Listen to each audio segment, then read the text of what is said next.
I lit the dang candle and you can't even see it in the frame.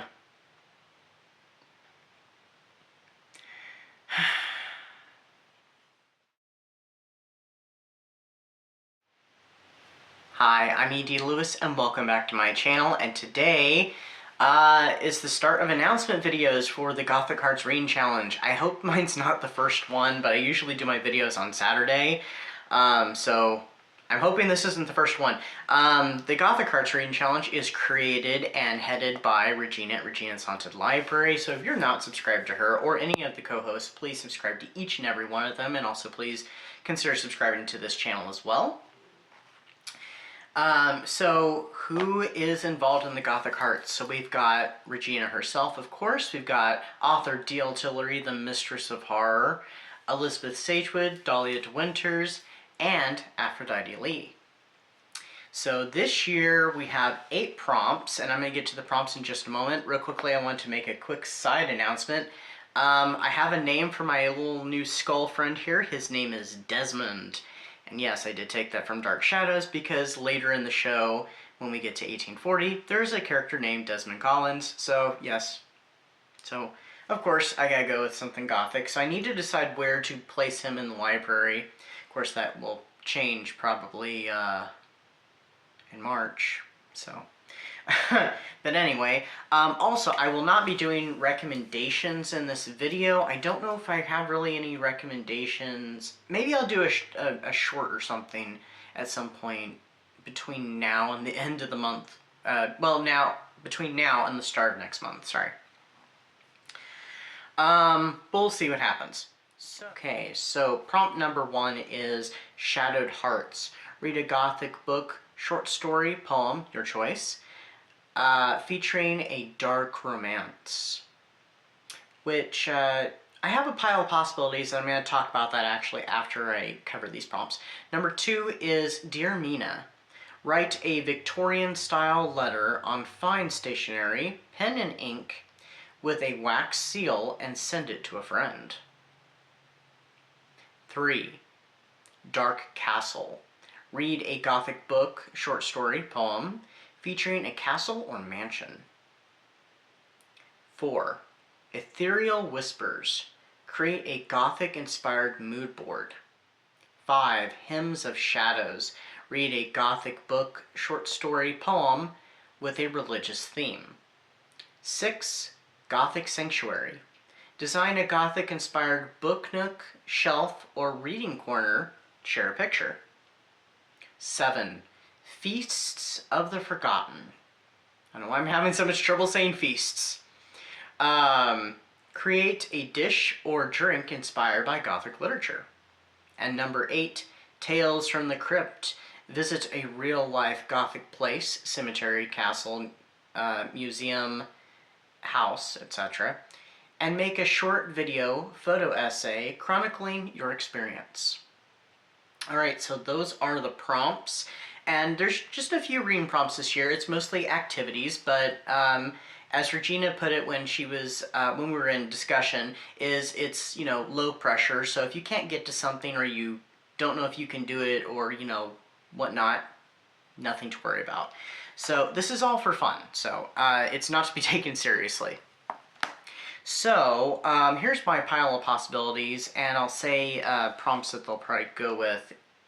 Now, am I planning to get through all these books? Probably not. I took down the prompts, and then I'm like, you know what, I might want to have that back up.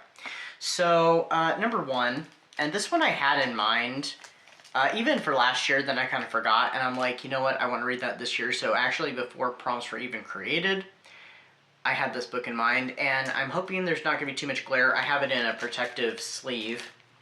And that is Her Demon Lover by Louisa Bronte. The author's real name is... what is her name? Janet Louise Roberts, I think. Which this book was republished with a different cover under her real name. And so here's the original cover, and this was a best-selling Gothic back in the early to mid-70s.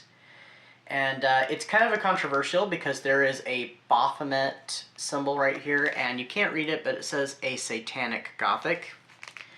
But yeah, I saw this one like probably I think a couple of years ago now, and I'm like I jumped at it because I'm like I had to get this one because this one I actually heard about in a lecture about Gothic Romance history, publishing history, which I'm gonna come back around to that in a different video. So this one I'm intending for the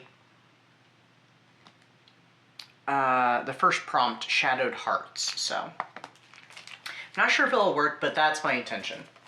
I don't want that to, here, we'll put it underneath Desmond here.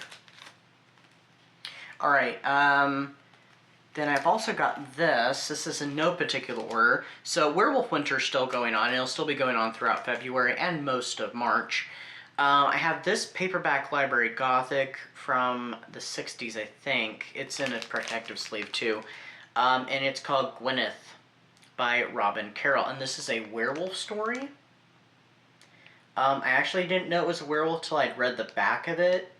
But it's a typical Gothic romance from the 60s, 70s, and apparently it takes place at a place called Bear Mountain, and there's a love interest who may or may not be a werewolf, and there's a strange guest, so yeah, it sounds like it'd be fun, so I might get to this, and it's not very long, it's actually pretty short, so I might get to it, I might not.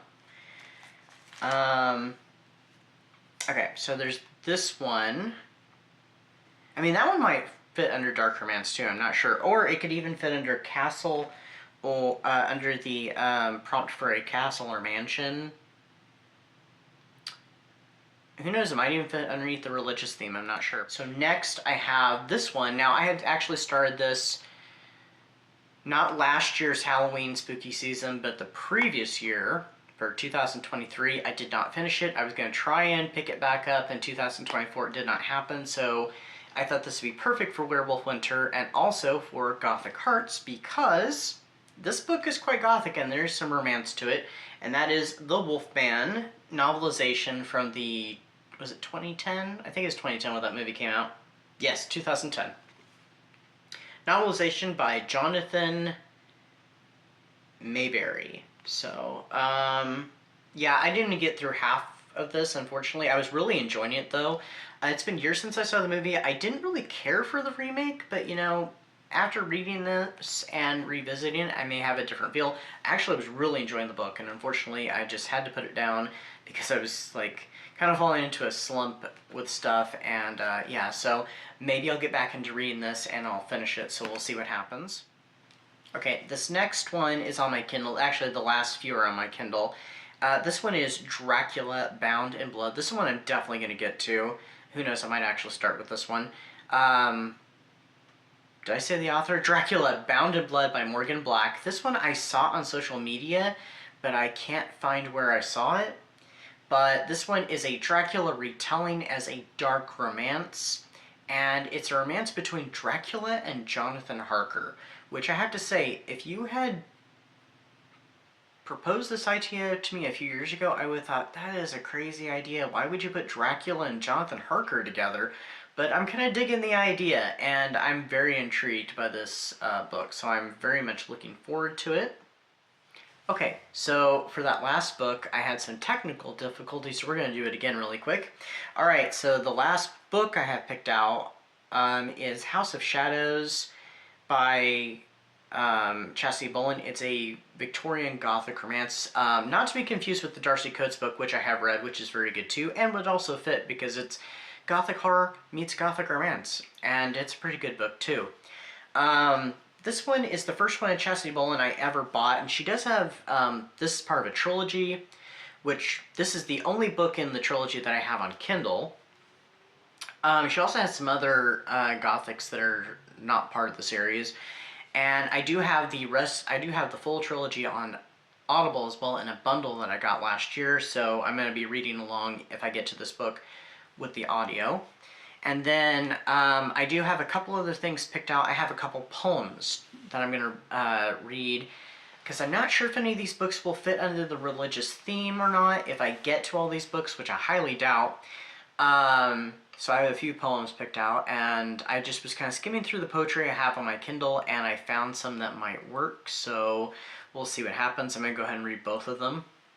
So, yeah, and then I probably will watch a couple movies. I have a few in mind, so we'll see what happens. So that's what I've got for you today. I'm very excited. This is one of the reading events that I look forward to every year, this and Old School April.